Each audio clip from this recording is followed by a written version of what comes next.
Well, I think one one is always going to have the final say as a filmmaker, whether you are the editor or you hand it over to an editor with directions.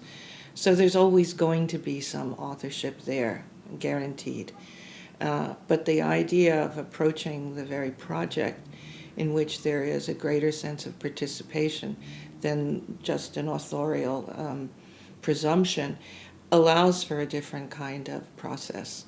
So I think one can satisfy one's ego needs without impinging on the needs of the subject. But ultimately, the final edit is one's own. Now, if you engage in a situation where there is some give and take in the editing, or even after a fine cut is created, then the question of authorship becomes much more collaborative. And I think that's also a reasonable outcome.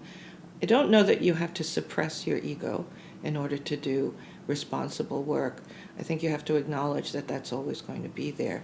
But you can find ways in which, especially where there's an issue of informed consent, where you allow for the fact that perhaps your ego is only one of many.